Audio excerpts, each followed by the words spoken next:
Hi guys, welcome back to the channel. For those of you that have been here for a while, we've just passed the 4-year mark of being in this workshop, this house, and I can't remember exactly when I got it. I'll probably put it on the bottom of the screen just now. The diesel heater that's down here, which is what we're going to be talking about in this video, I got soon after moving in to here and soon after doing all the lining and insulation. I thought we've just come to where are we now? Last week in October, first week in November. Temperatures have plummeted recently, and it's got to a stage now where we're wanting the heater on out here more and more often. I've noticed a lot of people watching and commenting the last heater video I did about running it on kerosene and using the larger tanks for the storage of the fuel. So I thought I'd do an update video. I'm guessing it's about a year since I did the last one, and I thought I'd bring to you my thoughts and issues about this particular diesel heater. Now, what I will say from the outset is that there's loads of these on the market. This is what I call a standalone unit. So it's got the heater, it's got the tank, or it's got a tank built into the unit, into the case. All you'd need to do is give it 12 volt power supply and put diesel in it and it will work. I have modified this one so that it doesn't use the internal tank, it uses an external tank, and I've given this 12 volts via a power supply which actually mounts on the wall. So it takes 240, transforms it down to 12 volt, so it can give this a constant 12 volt supply. A lot of people ask me, what do you think of it? In short, I would go and buy another one of these straight away if this one broke. Why? Because it has not given me any problems whatsoever. It's always started first time, every time, apart from one thing. If you run it out of fuel, if you run it dry, it does take priming and it takes several starts to get the fuel back up through the pump into the burner ring and to get it to fire up properly. And quite often there'll be a lot of smoke, because quite often you over prime it to get it to do that, and the smoke is just the excess fuel burning away in the wrong way. If that happens, if you get that situation, what I do, once it's fired up, once it's running, shut it down, let it cool down, and then restart it again. I found that's the best way of doing it. If you try and let it run, it just keeps on being smoky. It's almost like over fueling.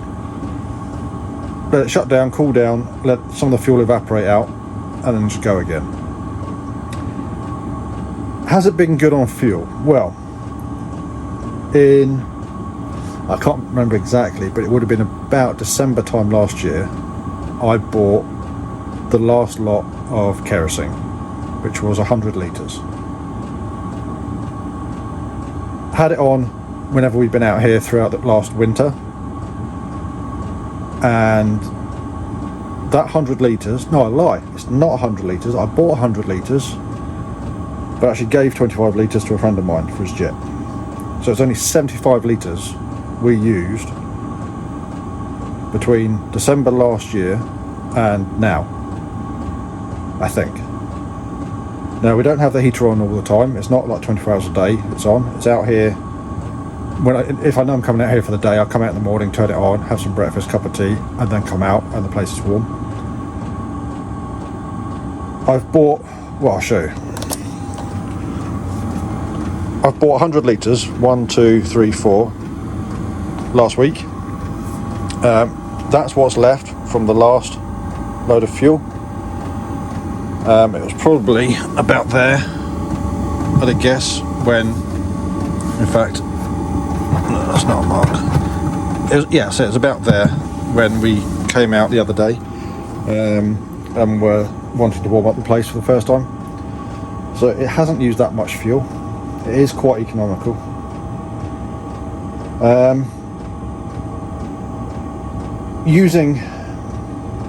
There's been a big discussion. Again, I did a previous video, which I'll probably put up in the corner, about can this diesel heater run on kerosene?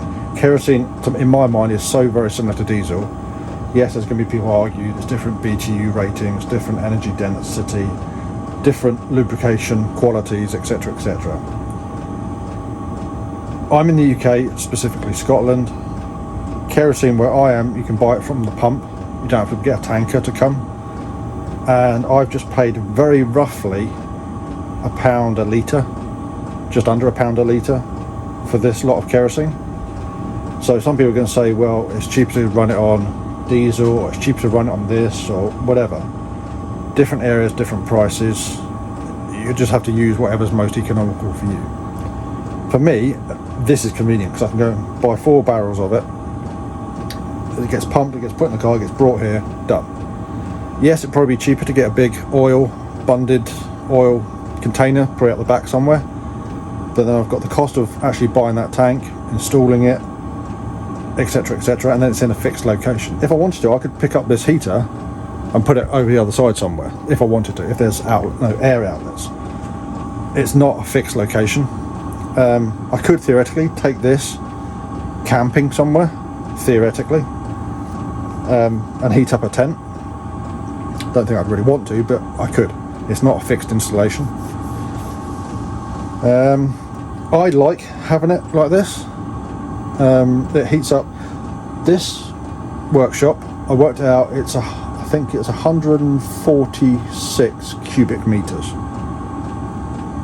whatever that works out as in imperial. I don't know what that would be, 150 yards or something, I don't know. So it's a good size. It's a large double garage. This heater heats it up really quite quickly. I think the highest I've had it in here was 27 degrees because I forgot to turn it off. But yeah, if you're looking at one of these heaters, they're good. They do what they say on the tin, if you follow the instructions. If you start modifying things and you don't know what you're doing, it won't necessarily do what it says on the tin.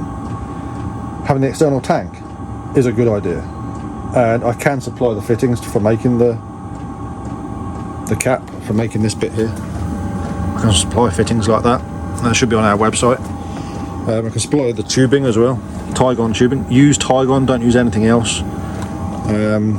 The non-branded fuel tubing might not necessarily work with kerosene. Silicon tubing, which we use for model aircraft, doesn't work with kerosene, it melts. And filter it as well. If you can, put a filter in line. Downsides to this heater, really there aren't any. I've heard of people having them coke up and clog up with combustion residue. What I always do, if we have this running all day, what I tend to do is at the end of the day, when we know we're going to be finishing, is I'll whack it up to full bung, give it all the beans for about half an hour, and then when it's been running at on full chat for half an hour, shut it off straight away. It gives it a chance to get really hot, burn off any carbon, any deposits, and then it's clean, theoretically, for next time being used. I think, from what I understand, the reason why it builds up with carbon is if it's run for prolonged periods at like idle at setting 1, so it's just sitting there just ticking over. It needs to get hot and burn off that carbon. So as I'm going to be out here all day today, this is going to be running for like 12 hours or however long. Tonight, once we're finished, whack up to full, tidy up, finish up in here, and then turn it off. And that'll be good then for, say, tomorrow morning, come out, just turn it on, and it'll start first time. One thing that I have contemplated doing, which some people do, is on the exhaust side of the combustion chamber. On this unit, it basically travels about 2 feet, maybe 1.5 feet, out the bottom of the unit, out through the wall. There's a muffler, and it's just out to atmosphere. What I've seen a lot of people try and do is, reclaim heat from that, where they would have that exhaust going into like a domestic radiator, and then the outlet from that going outside. Now, as much as I think in principle and in concept it's a good idea, from an engine point of view, which this basically is, it's an engine with no moving parts, airflow is key. So if that radiator got blocked up in any way with carbon deposits or anything like that, it's going to restrict the outlet airflow, and then you won't get as good a burn, and then it's going to clog up the unit. So as much as I think in principle it's a good idea to try and do that, I don't need to reclaim the heat to heat up in here. This workshop is fully insulated, so it does get quite toasty warm. I don't need to try and reclaim all of that heat, so I'd rather not have the hassle of worrying about it and just use the unit how it was designed to be used. It does what it says on the tin. If you're sitting on the fence about buying one, whether it be for a workshop, a shed, camping, motorhome, camper van or whatever, get one.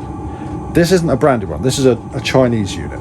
I know there's Webasto and Eberspacher, or however you pronounce it. They're good units. There's also, what's the there's another one that's been recommended recently. I can't remember the name of it. Thermo something, which are getting good write-ups. They have got a price difference to them. I didn't need anything expensive in here. This was bought from eBay however many years ago, 3 years ago, 4 years ago, and it was 106 quid at the time. I don't know how much they are now, but as I said, if this one died, I probably wouldn't even investigate as to why it's died. I'll just go and buy another one. That's how much confidence I've got in these units. Because there's no moving parts apart from the fan, they're going to last a long time. So yeah, if you're undecided, just go and buy one. It'll be worth you getting. If you want to do the external tank mod, so you can buy fuel in bigger quantities and have to refuel it less, do it. It works well. But yeah, that's basically the update for the heater. A lot of people have been asking about it. It's not model related, but it's heating up our model workshop. I like it. I've actually installed 2 of these in other people's workshops with exactly the same setup. The only thing that's been different is the power supply, because they didn't have mains in their workshop, or one of them didn't have mains. He's just got a leisure battery, and I think now he's even got that leisure battery being charged with solar, so it's all basically off-grid power that's supplying it. So yeah, highly recommended. Any questions on it, please ask below, or in any of the other diesel heater videos. I'll do my best to answer them. I said I can supply the fittings for doing the tank mod. We have had a bit of an issue recently trying to get hold of some, but I found a different supplier that I should be able to get them from now. But yeah, they're available on our website. Again, link will be in the description below. But yeah, I'm going to stop waffling on. If you're liking this, give us a thumbs up. If you're not already, consider subscribing to the channel so you get more updates on the heater or anything else that we do in the workshop. And until next time, I'll catch you later.